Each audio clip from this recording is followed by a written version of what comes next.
चलिए आइए स्टार्ट करते हैं आज का कॉन्सेप्ट, जो कि एक बहुत सिंपल सा कॉन्सेप्ट है।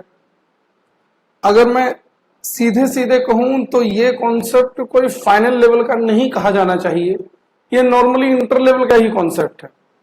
और पहले ओल्ड सिलेबस में ये कॉन्सेप्ट इंटर लेवल पर ही था।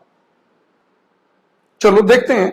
एक सिंपल सा कॉन्सेप्ट है activity based costing. Activity based costing क्या है उसे समझने से पहले कुछ नोटिंग करते हैं। लिखिए मेरे साथ।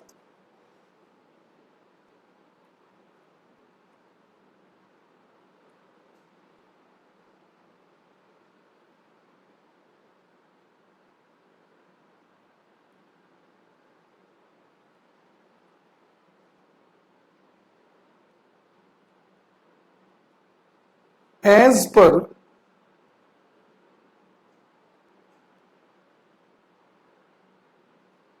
Activity based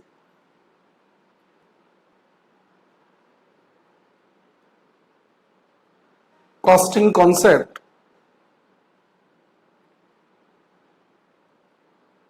A, if a product consumes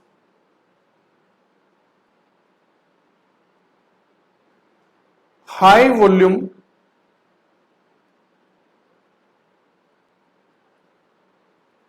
of an activity, comma, then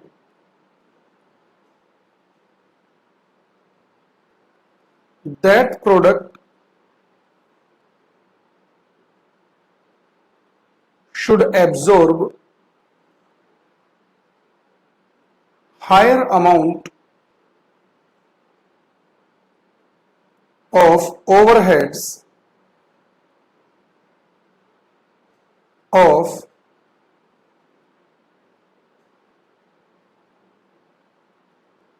that activity. B, if a product consumes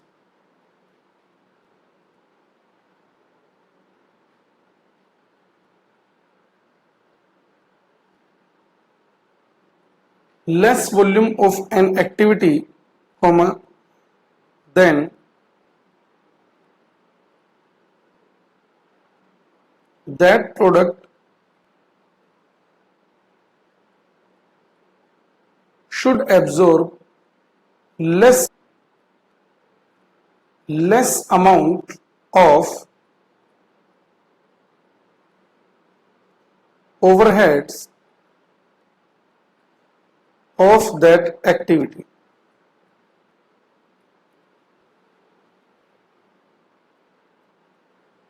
C point.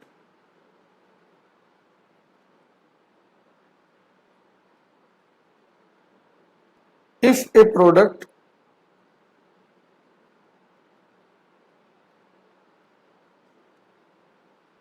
does not consumes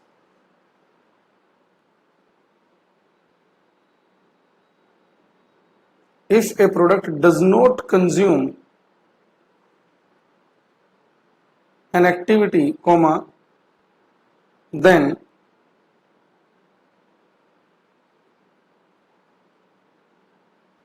that product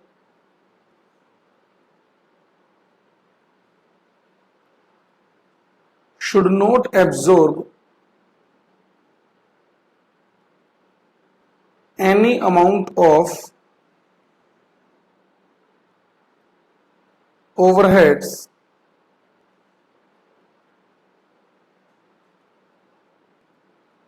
of that activity. That product should not absorb any amount of overheads of that activity. लिख लिया है ये? मेरी बात को ध्यान से सुनना और समझना। आपने इंटर में ही एक कॉन्सेप्ट किया होगा ओवरहेड्स का। ओवरहेड चैप्टर ध्यान है आपको? और मैं तो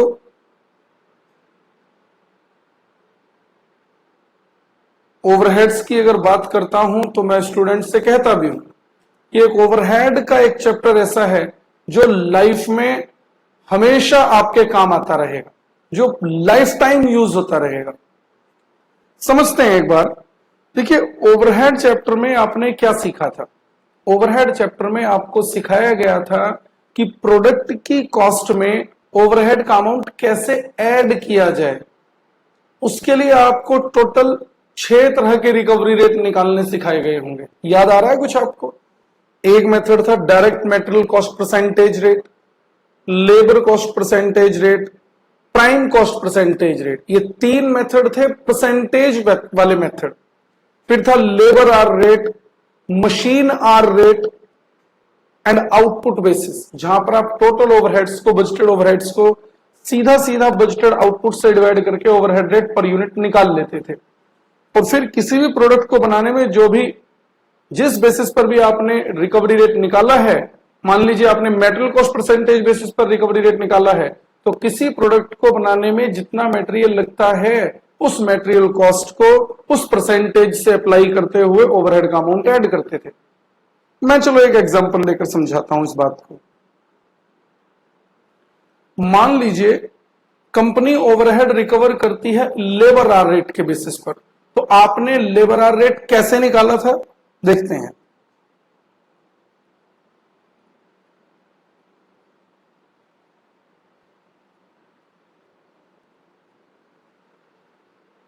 labour hour rate is equal to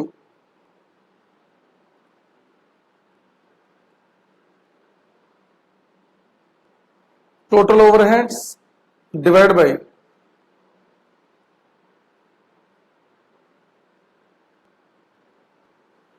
labour hours, और ये आ गया हमारा labour hour rate. For example, मान लीजिए टोटल बजटेड ओवरहेड है हमारे 1 lakh rupees, total labour hours हैं फॉर एग्जांपल 10,000, तो आपने क्या रेट निकाला? ₹10 पर लेबर आवर। अब जिस प्रोडक्ट को बनाने में जितने भी आवर्स कंज्यूम हुए उसके अकॉर्डिंग आप उसमें ओवरहेड का अमाउंट ऐड कर देते हैं। ये लो, मैं मान लेता हूं कंपनी 3 तरह के प्रोडक्ट बनाती है, ए, बी एंड सी।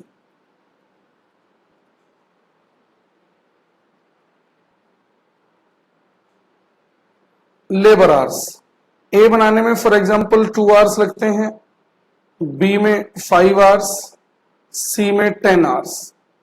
तो बताइए ओवरहेड का अमाउंट कितना ऐड करें? सर हमने निकाल तो लिया ₹10 पर लेबर आवर, यहां से इसे मल्टीप्लाई कर देंगे। इसमें ओवरहेड का अमाउंट ऐड होगा, ए में 2 hours at the rate ₹10, ₹20 per unit, B में ₹50 पर यूनिट, सी में ₹100 पर यूनिट। क्लियर है?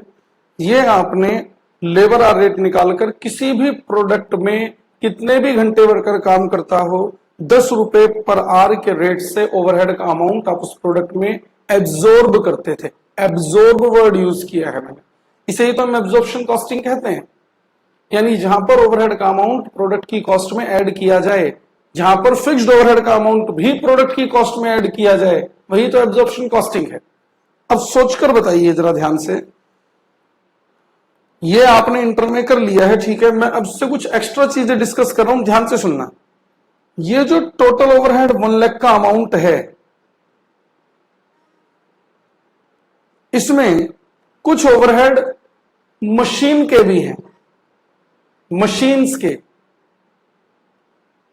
अब मुझे ये सोचकर बताओ कि किस तरह से मशीन के overhead labour hours per depend करते हैं। मशीनिंग ओवरहेड्स का लेबर आवर्स से क्या लिंक है, सोचकर बताइए। इस 1 लाख के ओवरहेड में कुछ ओवरहेड्स स्टोर रूम के भी हैं, जिन्हें आप स्टोर्स ओवरहेड कहते हैं। स्टोर रूम में रखा होता है मटेरियल, वर्कर काम करता है फैक्ट्री में, उन स्टोर्स ओवरहेड को लेबर कितने घंटे काम कर रही है, क्या लिंक है। इस ओवरहेड्स में कुछ कॉस्ट इंस्पेक्शन की कॉस्ट भी है। फिनिश्ड प्रोडक्ट को सेल करने से पहले इंस्पेक्शन की जाती है, उस इंस्पेक्शन कॉस्ट का लेबर आवर्स से क्या लिंक है आप बताइए। इस 1 लाख के ओवरहेड में कुछ सेटिंग अप टाइम की भी कॉस्ट है, जो मशीन को सेटिंग अप किया जाता है, उस सेटअप कॉस्ट का लेबर आवर से क्या लिंक है, सोचकर बताइए। आप समझ रहे हैं मैं क्या कह रहा हूं। वहां पर तो हमने इतना सोचा ही नहीं था, वहां पर तो हमने सीधा सीधा कहा कि sir total overheads labour hour rate से निकालना है तो लेबर आवर से डिवाइड कर दिया, मशीन आवर रेट से निकालना है तो मशीन आवर से डिवाइड कर दिया, यानी एक सिंगल बेसिस पर हम सारे ओवरहेड रिकवर करते हुए आ गए। लेकिन ये सारे ओवरहेड लेबर आवर से ही लिंक्ड होंगे कोई जरूरी थोड़ी ना है। आप सोचकर देखना।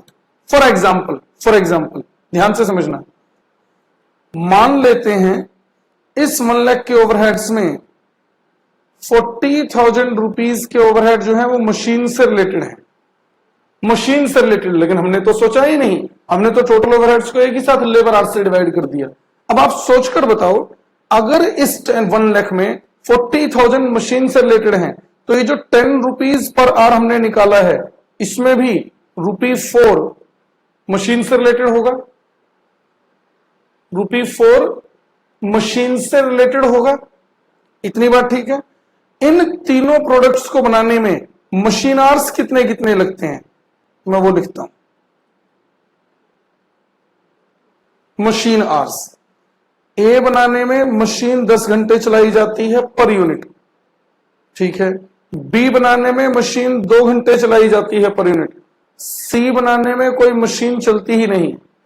सी प्रोडक्ट जो है उसे वर्कर मैनुअली बनाता है। सी प्रोडक्ट की मैन्युफैक्चरिंग में मशीन का यूज नहीं होता, इसीलिए सी प्रोडक्ट को बनाने में सबसे ज्यादा लेबर आवर्स थे यहां पर 10 आवर्स। ये सारा काम वर्कर को मैनुअल करना पड़ता है, 1 यूनिट बनाने में 10 घंटे लगते हैं, कोई मशीन नहीं चलती। इतनी बात ठीक है।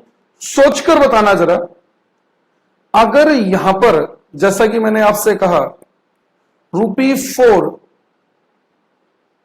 40,000 के मशीनिंग ओवरहेड हैं तो ₹4 पर आवर आ रहा है, तो मुझे बताओ अगर मशीन से रिलेटेड ओवरहेड है तो 10 घंटे अगर मशीन चली है और मशीन 1 घंटे में ₹4 खर्च कराती है तो इसमें ओवरहेड का अमाउंट सिर्फ मशीन से रिलेटेड ओवरहेड का अमाउंट कितना ऐड होना चाहिए था, 40।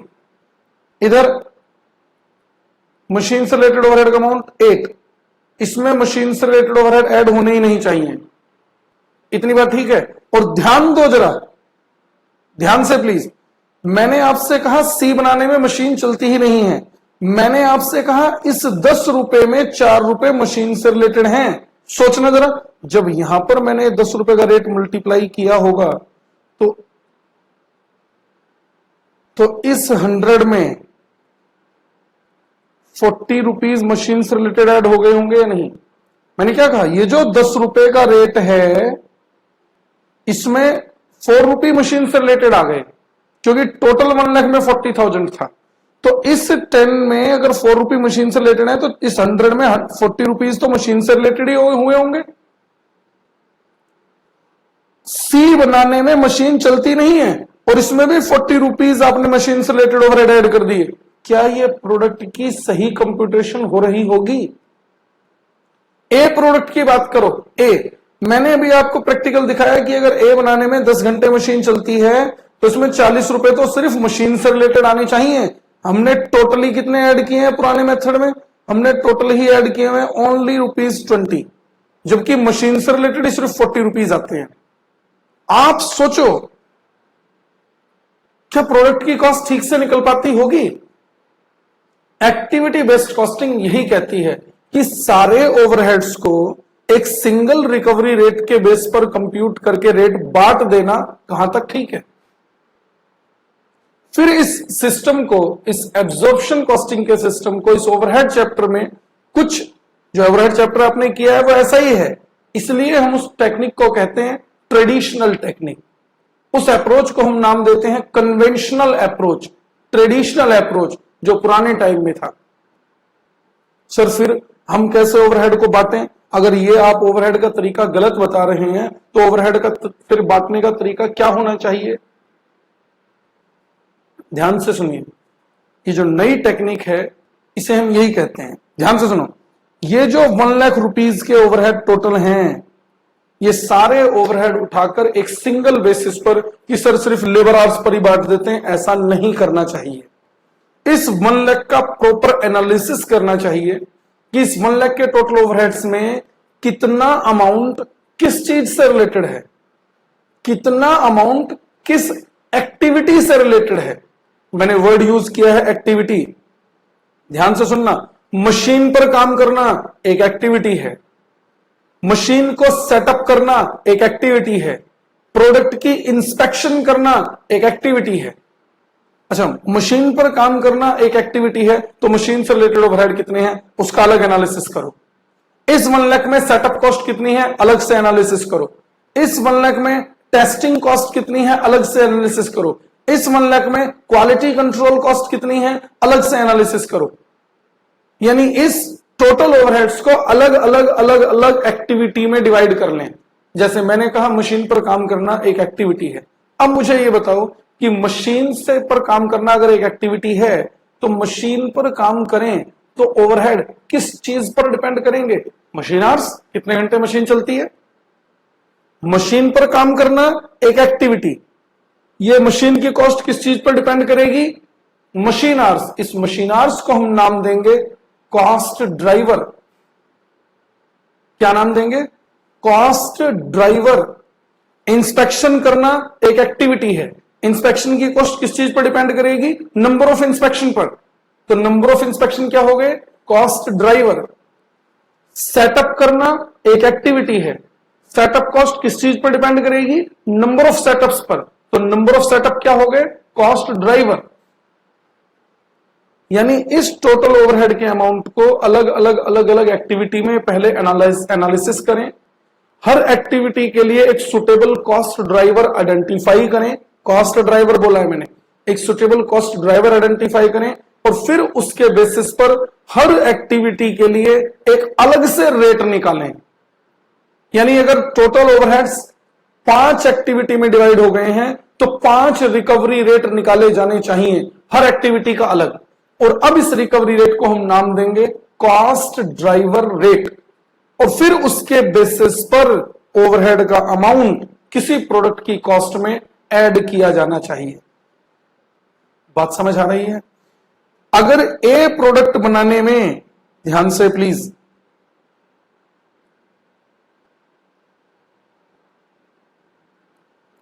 अगर ए प्रोडक्ट बनाने में सबसे ज्यादा मशीन आवर्स लगते हैं तो मशीन से रिलेटेड ओवरहेड ए में ज्यादा ऐड करने चाहिए।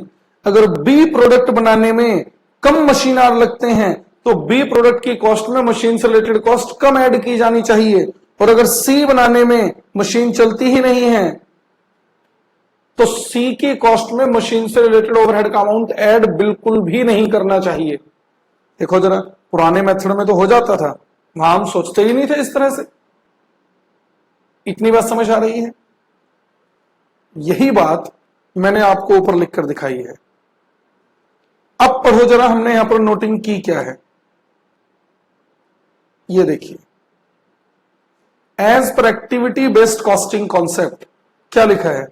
ए point, if a product consumes high volume of an activity then that product should absorb higher amount of overhead of that activity। अगर एक प्रोडक्ट किसी एक्टिविटी को हाईली कंज्यूम करता है, हाईली मशीनर्स कंज्यूम करता है, तो उस प्रोडक्ट में मशीन से रिलेटेड ज्यादा ओवरहेड का अमाउंट ऐड किया जाना चाहिए। लॉजिकल है इसमें? क्या है? B point, if a product consumes less volume of an activity that product should absorb less amount of overhead of that activity. और सी पॉइंट देखिए, if a product does not consumes an activity, जैसे मैंने यहां पर product सी की बात की, इसमें मशीन आवर्स लगते ही नहीं है। If a product does not consume कर लेना, कंज्यूम्स लिख दिया है मैंने, इसे कंज्यूम कर लेना। If a product does not consume an activity then that product should not absorb any amount of overhead of that activity. Clear है? कहीं कोई प्रॉब्लम है इसमें?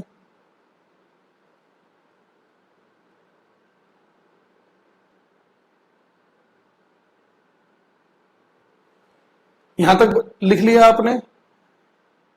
कुछ और समझते हैं इसमें। देखिए, पुराने मेथड से कॉस्ट निकालना और एक्टिविटी बेस्ड कॉस्टिंग के मेथड से कॉस्ट निकालने से क्या इफेक्ट पड़ सकते हैं। सपोज करो, अभी मैं सिर्फ कॉन्सेप्ट ही डिस्कस कर रहा हूं। सपोज कीजिए एक कंपनी है एक्स लिमिटेड, एक कंपनी है वाई लिमिटेड। एक कंपनी है एक्स लिमिटेड, एक कंपनी है वाई लिमिटेड। दोनों कंपनियां सेम मार्केट में हैं, सेम प्रोडक्शन करती हैं और दो तरह के प्रोडक्ट प्रोड्यूस करते हैं, product A and product B, ये भी और ये भी। कंपनी एक्स ने ट्रेडिशनल मेथड लगा रखा है।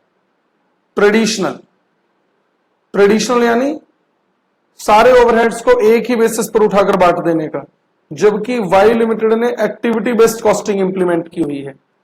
एक्टिविटी बेस्ड कॉस्टिंग को हम शॉर्ट में एबीसी लिखते हैं। इस कंपनी ने, एक्स लिमिटेड ने, प्रोडक्ट ए की कॉस्ट दिखा रखी है ₹100 पर यूनिट, ये कॉस्ट है, और प्रोडक्ट बी की कॉस्ट आ रही है इसमें ₹200 पर यूनिट। सेलिंग प्राइस देखते हैं। दोनों ही कंपनीज का ऑब्जेक्टिव है कॉस्ट पर 10% प्रॉफिट अर्न करेंगे। कितना? 10%। तो ₹100 का सेलिंग प्राइस है, 100 में 10% ऐड करेंगे, कितने में बेचेंगे? यानी ये इस प्रोडक्ट को बेच रहे हैं ₹110 में, और बी प्रोडक्ट को बेच रहे हैं ₹220 में। समझ आया ना मैंने कैसे किया? इसी का ही 110% कर दिया, 10% प्रॉफिट ऐड करते हुए। एक्स लिमिटेड का तो सेलिंग प्राइस ही आया, वाई लिमिटेड भी यही दोनों प्रोडक्ट बनाती है, ए और बी। वाई लिमिटेड क्योंकि एक्टिविटी बेस्ड कॉस्टिंग से अपनी कॉस्ट कंप्यूट करती है, तो कॉस्ट अलग आ रही होगी।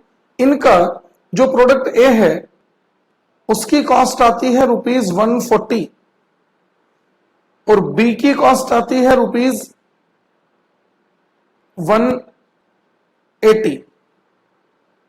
ध्यान से समझ रहे हो? इसका भी ऑब्जेक्टिव 10% का प्रॉफिट अर्न करना है, तो कॉस्ट पर 10% का प्रॉफिट अर्न करने के लिए सेलिंग प्राइस क्या रखना पड़ेगा? ये देखिए, कॉस्ट सेलिंग प्राइस।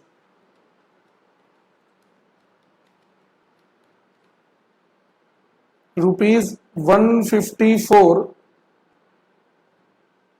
₹198। ठीक है।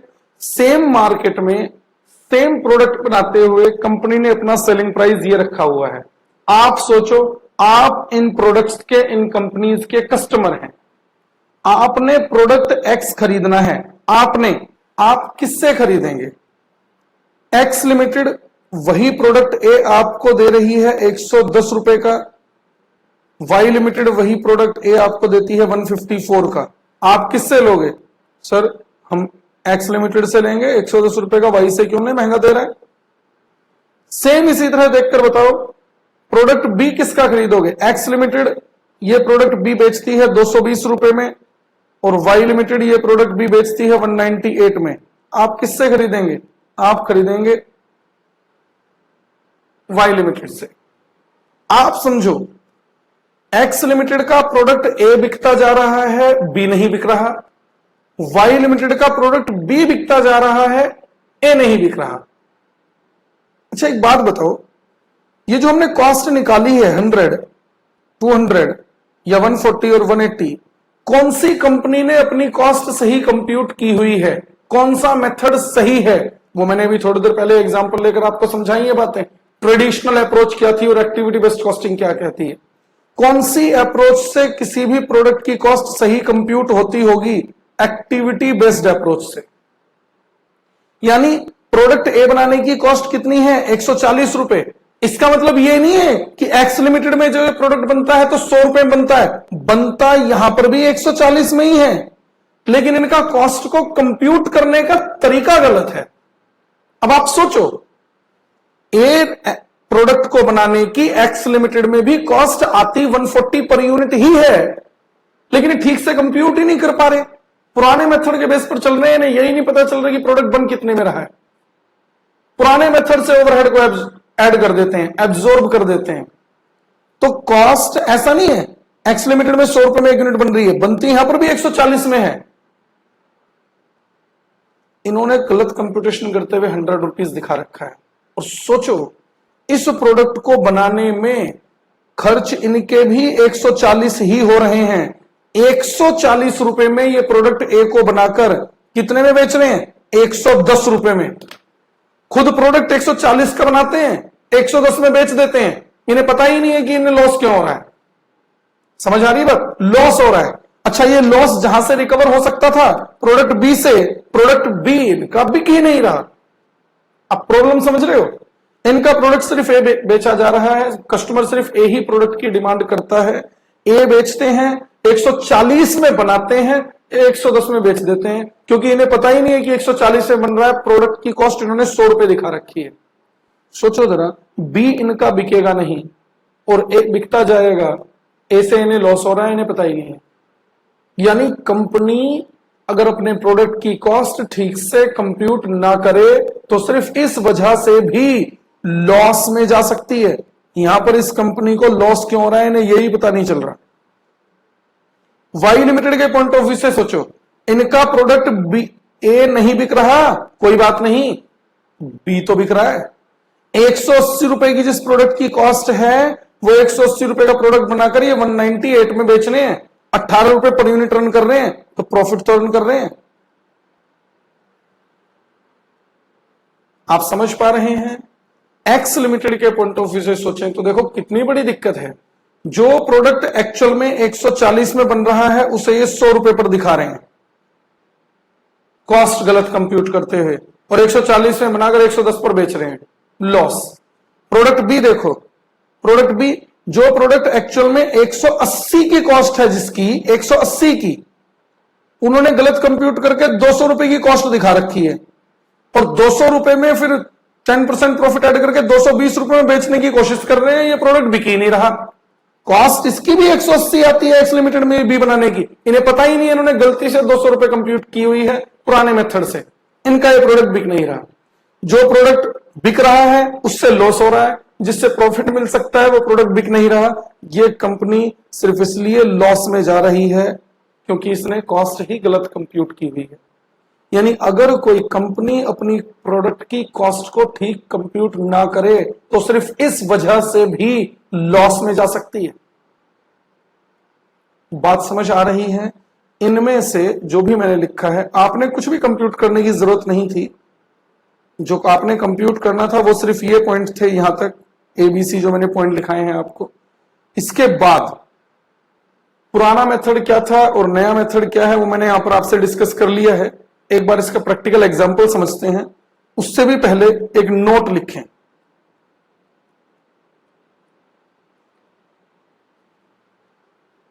ये अब आप लिखेंगे मेरे साथ।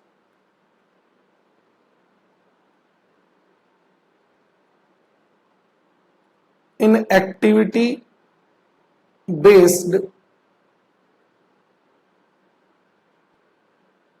costing concept, we have 2 steps। हमारे पास 2 स्टेप हैं इस चैप्टर में सीखने के लिए, लगाने के लिए। Step 1, prepare statement showing computation of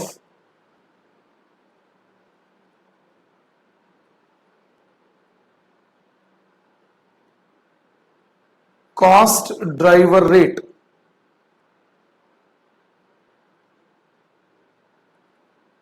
Step 2,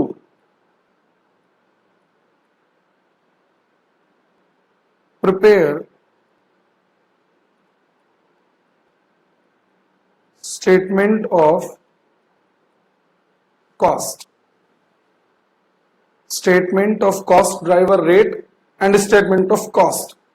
step 1 है, अगर 10 एक्टिविटी हैं तो 10 के 10 एक्टिविटी का अलग से रिकवरी रेट निकालें, नाम दिया हमने कॉस्ट ड्राइवर रेट। इसे निकालने के लिए एक स्टेटमेंट बनाया जाएगा जो मैंने स्टेप 1 में लिखा है। और जब रिकवरी रेट निकल गया है, जब कॉस्ट ड्राइवर रेट निकल गया है, तो उसके बेसिस पर फिर प्रोडक्ट की कॉस्ट कंप्यूट कर देंगे, उसे हम बनाएंगे स्टेटमेंट ऑफ कॉस्ट के नाम से।